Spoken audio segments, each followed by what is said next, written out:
Welcome to ABNPRR online classes. This is all for second BHC students.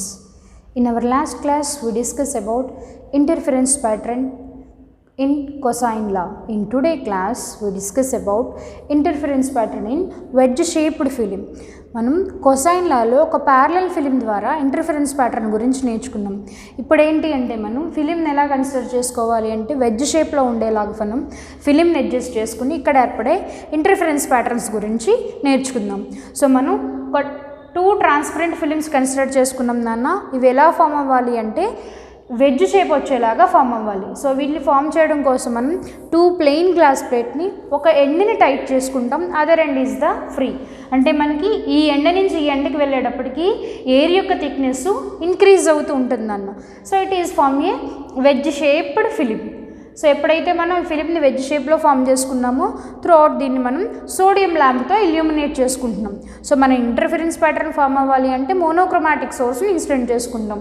So ఆ source ఏంటి? మనం sodium lamp. So sodium ల్యాంప్ని incident చేసిన వెంటనే మనకి reflections, refractions. So interference pattern ఏర్పడాలి అంటే 2 coherent sources కావాలి మనకి. So one source is the reflection of the upper surface ద్వారా ఏర్పడుతున్న source, another source is transmission ద్వారా మనకి లోవర్ సర్ఫేస్ని టచ్ చేసి దాని ద్వారా వచ్చిన reflection ray.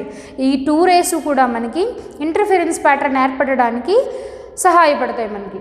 So BR and DR1 these two rays are to form the interference pattern at point S. ఇక్కడ మనకి ఇంటర్ఫరెన్స్ ప్యాటర్న్ ఫామ్ అవుతుంది. సో ఎస్ని అబ్జర్వ్ చేసుకుంటే మనకి ఇవి రెండు కూడా ఒక వర్చువల్ సోర్సెస్ లాగా అపియర్ అవుతాయి మనకి. ఎప్పుడైతే ఇంటర్ఫరెన్స్ ప్యాటర్న్ ఏర్పడిందో మనకి ఆల్టర్నేటివ్ ఫ్రింజెస్ అనేవి ఏర్పడతాయి. సో వాటి యొక్క మ్యాక్సిమా అండ్ మినిమా కండిషన్ని ఫైండ్ అవుట్ చేస్తాం. సో ఆ కండిషన్ని ఫైండ్ అవుట్ చేయాలి అంటే first you find out the optical path difference delta equal to. So path difference మనకి BR అండ్ DR1 ఈ 2 రేస్ మధ్య ఉండే ఆప్టికల్ పాత్ డిఫరెన్స్ని ఫైండ్ అవుట్ చేస్తున్నాం. ఇవి 2 రేస్ కూడా మనకి నాన్ ప్యారలల్ రేస్ అన్న. అదే మనం రిఫ్లెక్షన్లో చెప్పుకున్నప్పుడు ప్యారలల్ రేస్ కింద కన్సిడర్ చేసుకుంటాం, అది మనకి ప్యారలల్ ఫిలిం. సో ఇక్కడ మనకి ఇవి 2 కూడా non parallel rays. So optical path difference delta equal to mu into refractive index into BC plus CD minus path of BE. So optical path difference equal to refractive index into BC plus CD minus path of BE.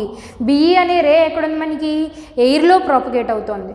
So first మనం find out చేయవలసింది refractive index mu equal to, we already know that sin I by sin R. So that equal to, so sin I by sin R find out చేయడం కోసం మనం 2 నార్మల్స్ని draw చేసుకున్నాం. Reflection రేకి DE అనే నార్మల్ని, transmission రేకి DF అనే నార్మల్ని draw చేసుకున్నాం. మనకు కావాల్సింది ఏంటి? sin I equal to opposite side by BE by hypotenuse BD. So sin I equal to BE by BD as well as sin R equal to, so sin R కావడం కోసం మనం opposite side by hypotenuse BF by BD. So sin R equal to BF by BD. Then mu equal to BE by BF. So through out BD cancel, మనకి remaining mu equal to BE by BF. మనకు కావాల్సిన value ఏంటి? BE. Then BE equal to mu into BF. So ఈ వాల్యూని ఎక్కడ substitute చేసుకుంటాం? Equation 1లో substitute చేసుకుంటున్నారు. Then optical path difference delta equal to mu into BC plus CD minus BE value ఎంత? mu into BF. Then delta equal to mu into BC మనకి ఎలా divide అయింది నాన్న? BF plus CF. సో BCని ఎలా divide చేసుకుంటున్నాం మనం? BF plus CF plus CD minus mu into BF. So మనం త్రూ అవుట్ మనకి BF mu into BF. So plus minus components కాబట్టి cancel. Then remaining terms delta equal to delta equal to mu into CF plus CD. So delta equal to mu into CF plus CD. So CF plus CD అన్న CF plus CD. ఈ ray అనే reflection అవ్వకుండా through out propagate అయితే ఎక్కడ touch చేస్తుంది, P దగ్గర touch చేస్తుంది. అంటే CF plus CD equal to ఎలా రాసుకోవచ్చు మనం, పీ ఇంటూ ఎఫ్ కింద రాసుకోవచ్చు నాన్న. So CF plus CD equal to mu into PF. So ఈ పిఎఫ్ వాల్యూని ఫైండ్ అవుట్ చేయడం కోసం consider the right angle triangle DFP. DFP అనే రైట్ యాంగిల్ ట్రయాంగిల్ని కన్సిడర్ చేసుకుంటున్నాం. సో ఇక్కడ ఉన్న యాంగిల్ ఏంటి మనకి, R plus alpha. So refraction angle R and మనకి వెజ్ షేప్లో ఫామ్ అవుతున్నప్పుడు యాంగిల్ ఎంత నాన్న, 2 ఫిలిమ్స్కి మధ్య ఉన్న angle alpha. Then cos, consider the right angle triangle, consider right angle triangle DFP. Then cos angle ఎంత ఉంది మనకి, cos r plus alpha equal to, so r plus alpha equal to adjacent side by hypotenuse. Adjacent side ఎంత నాన్న, dp by hypotenuse value ఎంత, pf. dp by pf.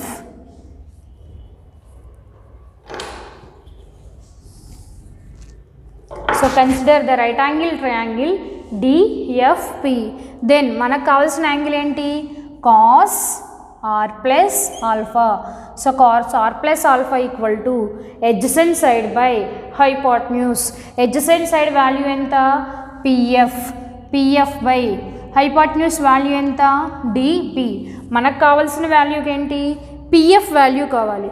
So pf equal to cos r plus alpha into dp. dp value ఎంత నాన్న, D నుంచి పీకున్న value. So film యొక్క thickness ఎంత అనుకుంటున్నాం, tea అనుకుంటున్నాం. సో సేమ్ అంతే మనకి థిక్నెస్ ఎయిర్లో మనకి రే అనేది ప్రాపగేట్ అయింది. So T plus T equal to 2t. Then PF equal to cos R plus alpha into 2t. So ఈ వాల్యూని ఎక్కడ సబ్స్టిట్యూట్ చేసుకుంటారు మీరు, ఈక్వేషన్ 2లో సబ్స్టిట్యూట్ చేసుకుంటున్నాను. Then delta equal to mu into PF. PF value ఎంత, cos R plus alpha equal to into 2t. Then optical path difference delta equal to 2 mu T cos R plus alpha. Optical path difference delta equal to 2 mu T cos R plus alpha. So ఇక్కడ మనకి phase change అనేది add అవుతుందమ్మా. ఎందుకు అంటే మనకి change of reflection ప్రకారం మనకి డెన్సార్ medium దగ్గర ఫేజ్ చేంజ్ అనేది యాడ్ అవుతుంది. ఎంత, ఫేజ్ కాస్త పై కింద, పాత్ డిఫరెన్స్ అనేది λ/2 కింద చేంజ్ అవుతుంది. Then resultant optical path difference delta equal to 2 mu T cos R plus alpha. ఎంత యాడ్ అవుతుంది అన్న, plus are minus λ/2. Optical path difference delta equal to 2 mu T cos R plus alpha plus are minus λ/2. So మనం దీని ద్వారా maxima and minima conditions ఏంటో రాసుకుందాం.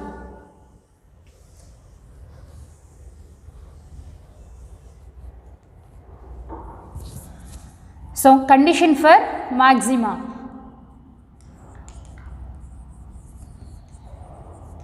Condition for maxima. So maxima form అవ్వాలి అంటే మనకి delta equal to n into lambda condition. So మనకు వచ్చిన path difference ఎంత, 2 mu T cos R plus alpha plus are minus λ/2 equal to n into lambda plus are minus λ/2 equal to n into lambda. Constructive interference యొక్క ఈ equation, constructive interference జరిగితేనే మనకి bright fringe అనేది form అవుతుంది అన్న. 2 mu T cos R plus alpha plus are minus λ/2 equal to n lambda. Then 2 mu T cos R plus alpha equal to, so n lambda plus are minus λ/2. Then 2 mu T cos R plus alpha equal to, so λ/2 common తీస్తే 2n plus are minus 1. మ్యాక్సిమా యొక్క condition ఏంటి నాన్న, 2 mu T cos r plus alpha equal to lambda by 2 2n plus or minus 1. Same అలాగే మనకి condition for minima, condition for minima. So minima form అవ్వాలి అంటే delta equal to 2n plus are minus 1 lambda by 2. So మనకు వచ్చిన optical path difference ఎంత 2 mu t cos r plus alpha plus r minus lambda by 2.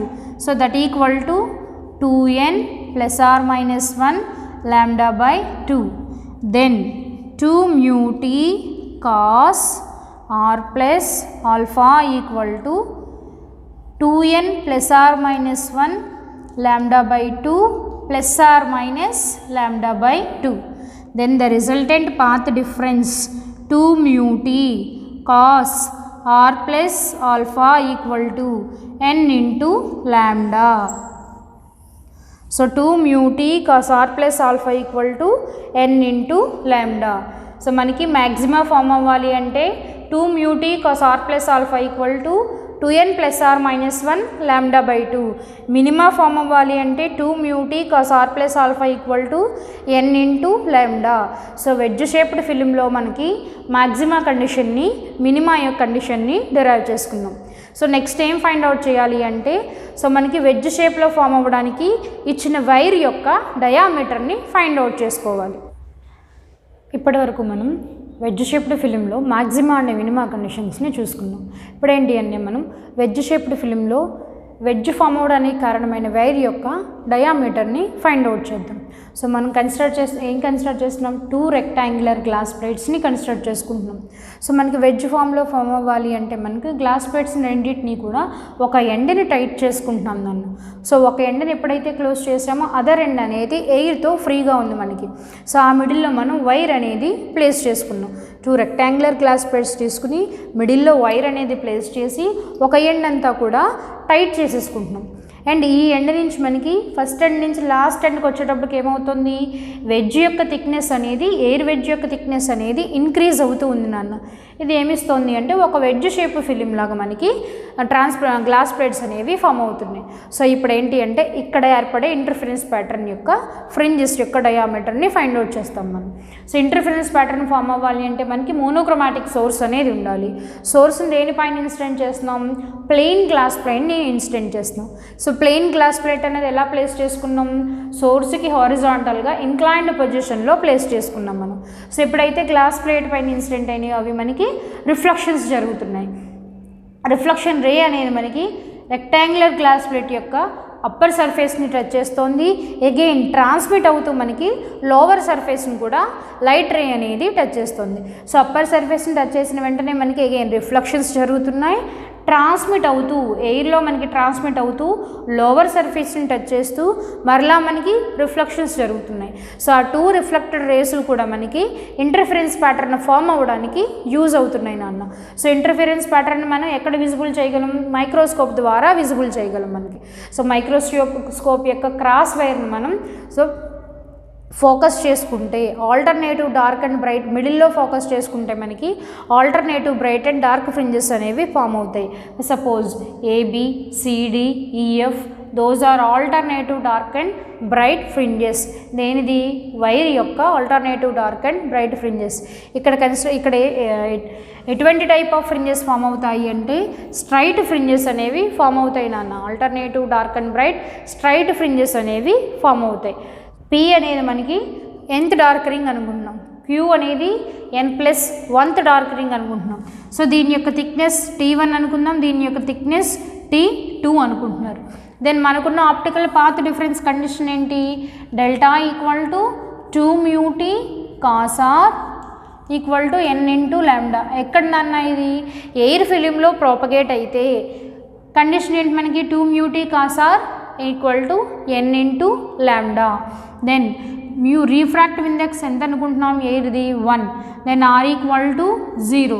There four 2t cos r equal to 0. cos r value 0 కాబట్టి cos r value ఎంత అన్న 1. Then 2t equal to n into lambda.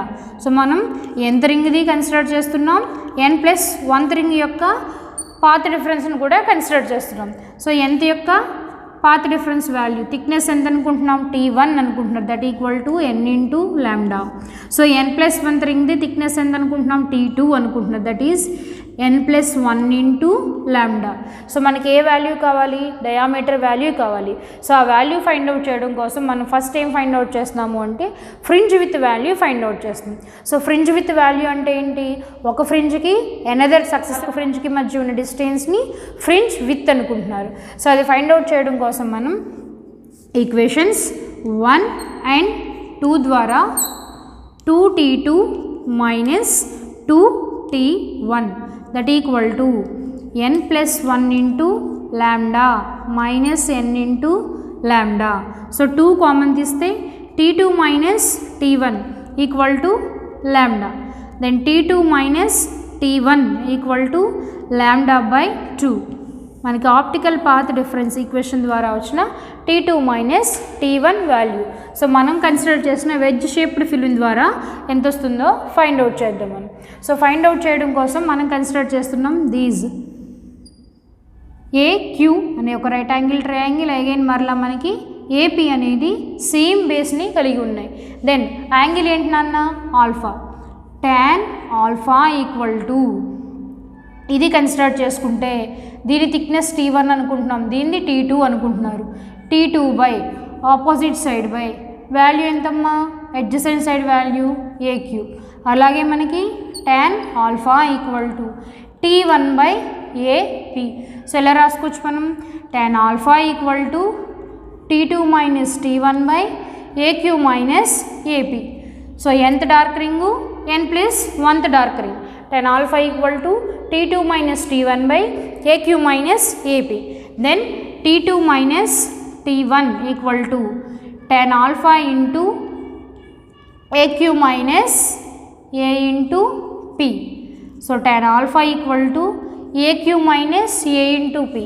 ఇక్కడ నుంచి ఇక్కడికి ఉన్న distance minus ఏ నుంచి పీకి ఉన్న డిస్టెన్స్. సో తీసేస్తే మనకి ఏముంది, ఈ డార్క్ ఫ్రింజ్ యొక్క విత్ ఎంత ఉందో ఫైండ్ అవుట్ అవుతుంది. సో దాన్ని ఏమనుకుంటున్నాం మనం, ఫ్రింజ్ విత్ అనుకుంటున్నాం, beta value. Then T2 minus T1 equal to ఎంత వచ్చిందన్న, beta into tan alpha. So మనకి T2 మైనస్ T1 వాల్యూ ఎంత వచ్చింది, lambda by 2.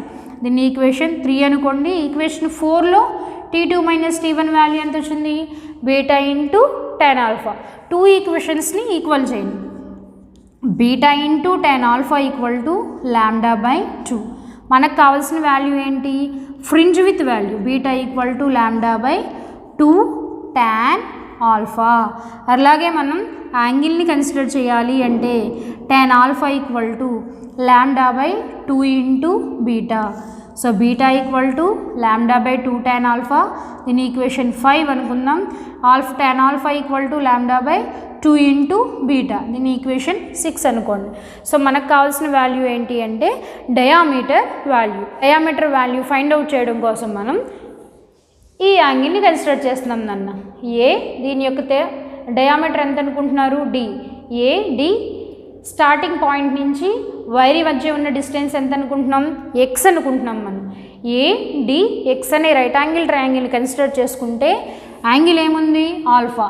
tan alpha equal to opposite side wire యొక్క డయామీటర్ ఎంత, D బై హైపాట్న్యూస్. ఫస్ట్ ఎండ్ నుంచి వైర్ని place చేసిన మధ్య డిస్టెన్స్ ఎంత, x అనుకుంటున్నాం నన్ను. tan alpha equal to D by x. tan alpha equal to D by x according to equation 6. According to equation number 6 tan alpha value ఎంత వచ్చింది, lambda by 2 beta. Then D equal to lambda into x by 2 into beta. Diameter of wire యొక్క diameter ఎంత వచ్చిందన్న, D equal to lambda into x by 2 beta. Lambda అనేది ఏంటి అంటే మనం use చేస్తున్న మోనోక్రోమాటిక్ సోర్స్ యొక్క వేవ్ లెంత్. x అనేది ప్లేస్ చేసిన వైర్కి పాయింట్ ఆఫ్ కాంటాక్ట్కి మధ్య ఉన్న distance. Beta equal to fringe with. ఎలా ఫైండ్ అవుట్ చేస్తాము అంటే యంత్రింగ్కి మైక్రోస్కోప్ యొక్క క్రాస్ వైర్ని ఫోకస్ చేసుకుంటాం, దాని యొక్క రీడింగ్స్ని నోట్ చేసుకుంటారు. సేమ్ అగైన్ మైక్రోస్కోప్ని మూవ్ చేసుకుంటూ ఐపీస్ని n+1 రింగ్కి ఫోకస్ చేసుకుంటూ అక్కడ వచ్చిన రీడింగ్ని నోట్ చేసుకుంటాం. సో రెండింటి మధ్య ఉన్న డిఫరెన్స్ని మనం ఫ్రింజ్ విత్ కింద కన్సిడర్ చేసుకుంటున్నారు. సో అందులో సబ్స్టిట్యూట్ చేసుకుంటే మనకి కావాల్సిన డయామీటర్ వాల్యూ అనేది అప్టైండ్ అవుతుందమ్మా. So d = λ/x/2 × beta. So wedge shaped ఫిలింలో మనం మాక్సిమా అండ్ మినిమా కండిషన్స్ నేర్చుకున్నాం. సో మా వెడ్జ్ షేప్డ్ ఫిలిం ఫామ్ అవ్వడానికి కావాల్సిన వైర్ యొక్క డయామీటర్ వాల్యూని కూడా నేర్చుకున్నాం. d = λ/x/2 beta. అలాగే యాంగిల్ చెప్పాలి అంటే మనం tan α = λ/2 × beta. This is the value of the diameter in wedge shaped film. అంటే మనం ప్యారలల్ ఫిలిం ద్వారా వచ్చే ఇంటర్ఫరెన్స్ ప్యాటర్న్ని కొసైన్ లాలో నేర్చుకున్నాం. వెడ్జ్ షేప్డ్ ఫిలిం ద్వారా వచ్చే ఇంటర్ఫరెన్స్ ప్యాటర్న్ని వెడ్జ్ షేప్డ్ ఫిలింలో కన్సిడర్ చేసుకున్నాం. So d = diameter of wire d = λ/x/2 × beta. This is all about the wedge shaped film. అక్కడ ఏర్పడే ఇంటర్ఫరెన్స్ ప్యాటర్న్ ద్వారా వచ్చిన diameter of wire d = λ/x/2 × beta.